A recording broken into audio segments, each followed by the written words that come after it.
Assalamualaikum warahmatullahi wabarakatuh. Baiklah, perkenalkan nama saya Lutfi Febrianti dengan NIM 07011182429023. Di sini saya akan mempresentasikan hasil PPT saya untuk memenuhi tugas Sistem Hukum Indonesia yang berjudul Merancang Masa Depan Mahasiswa Administrasi Publik. Nah, untuk rencana saya setelah lulus dari S1 Administrasi Publik, saya memiliki dua plan.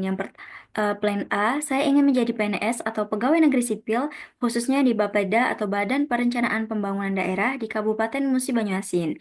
Formasi atau lowongan yang akan saya ambil yakni bagian analis kebijakan. Alasan saya ingin menjadi analis kebijakan karena tugas utamanya yakni merancang dan menganalisis kebijakan pembangunan di mana hal tersebut sesuai dengan jurusan yang saya ambil. Kemudian, plan B, saya ingin menjadi ASN atau aparatur sipil negara di pemerintahan Kabupaten Musi Banyuasin, khususnya di kantor Kecamatan Sungai Lilin, tempat di mana saya tinggal. Nah, saya ingin terlibat dalam kantor tersebut, ingin menjadi saksi pemerintahan. Formasi yang akan saya ambil yakni pengelolaan administrasi pemerintah, yang mana formasi tersebut sesuai dengan jabatan yang saya inginkan dan juga sesuai dengan jurusan yang saya ambil. Kemudian, syarat untuk menggapai karir tersebut seperti analis kebijakan, yang ada 5 syarat. Yang pertama itu minimal lulus S1 Administrasi Publik. Yang kedua, usia maksimal 35 tahun untuk jabatan fungsional tertentu. Yang ketiga, lulusan seleksi administrasi dan seleksi kompetensi CPNS. Di dalamnya ada CAT, SKD, dan juga SKB. Yang keempat, kemampuan analisis kebijakan dan juga perencanaan pembangunan. Yang kelima, menguasai dokumen perencanaan seperti RPJMD, RKPD, dan juga Renstra. Kemudian eh, syarat untuk menggapai karir seperti seksi pemerintahan, ada 5 syarat. Yang pertama itu lulusan S1 Administrasi Publik atau Negara. Yang kedua, mengikuti dan lulus seleksi CPNS nasional atau tes CAT meliputi TWK, TIU, dan juga TKP. Yang ketiga, nilai IPK minimal atau biasanya itu 2,75 untuk umum tergantung dengan formasi. Yang keempat, melengkapi berkas administrasi seperti KTP, ijazah, transkrip, dan lain-lain. Yang kelima, mempunyai kompetensi teknis pemerintahan, komunikasi, dalam dan juga administrasi publik.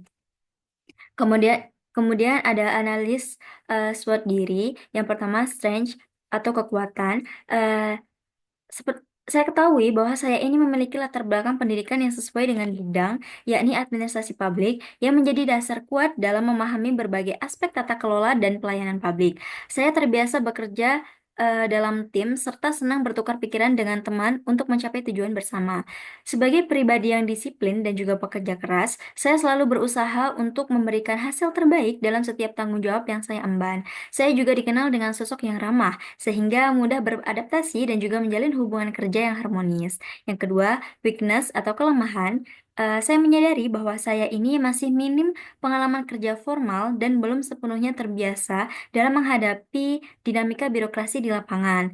Namun, saya percaya bahwa dengan bimbingan yang tepat dan juga kemauan untuk terus berkembang, saya dapat mengatasi kekurangan tersebut dan memberikan kontribusi yang lebih positif.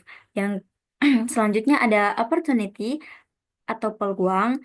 Di sini ada 3. Yang pertama itu banyak formasi CPNS dibuka tiap tahun. Yang kedua, pemerintah daerah sedang fokus pada pembangunan serta dukungan pemerintah untuk regenerasi birokrasi. Yang ketiga, kebutuhan ASN pada daerah tersebut itu masih tinggi. Selanjutnya ada threat atau tantangan. Tantangannya seperti kita ketahui, yakni persaingan yang sangat ketat di seleksi CPNS. Kemudian ada perubahan kebijakan rekrutmen, ketidakpastian alokasi formasi di setiap tahun, dan juga kemungkinan penempatan tidak sesuai dengan keinginan.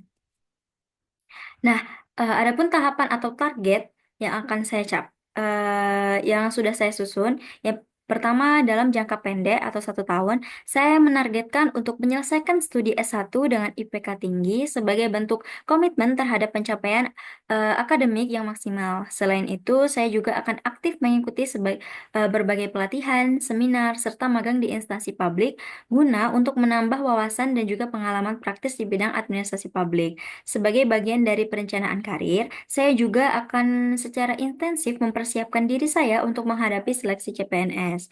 Kemudian, untuk jangka menengah 2 sampai 3 tahun, saya menargetkan untuk lulus seleksi CPNS dan mengikuti pelatihan dasar PNS sebagai langkah awal dalam membentuk kompetisi sebagai aparatur sipil negara. Setelah resmi menjadi bagian dari birokrasi, saya akan memulai memahami sistem kinerja, budaya organisasi, serta mekanisme pelayanan publik secara menyeluruh. Untuk jangka panjang atau 5 tahun ke atas, saya ini menargetkan untuk menjadi analis kebijakan andalan di Bapeda, Musi Banyu Asin, atau menjadi pegawai tetap di kantor Kecamatan Sungai Lilin. Saya juga berencana melanjutkan pendidikan ke jenjang S2 di bidang administrasi publik atau kebijakan publik. Hal tersebut saya lakukan untuk memperdalam pemahaman dan juga keahlian dalam bidang tersebut. Saya juga berharap dapat naik jabatan fungsional sesuai dengan kinerja dan prestasi kerja yang telah saya capai.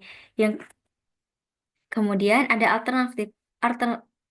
alternatif plan A, itu saya ingin lulus CPNS dan bekerja di Bapeda Kabupaten Kemudian plan B, saya ingin menjadi ASN atau aparatur sipil negara dan menjabat sebagai seksi pemerintahan di kantor Kecamatan Sungai Lilin. Oke teman-teman, mungkin hanya ini yang dapat saya sampaikan. Kurang lebihnya saya mohon maaf. Wassalamualaikum warahmatullahi wabarakatuh. Dadah.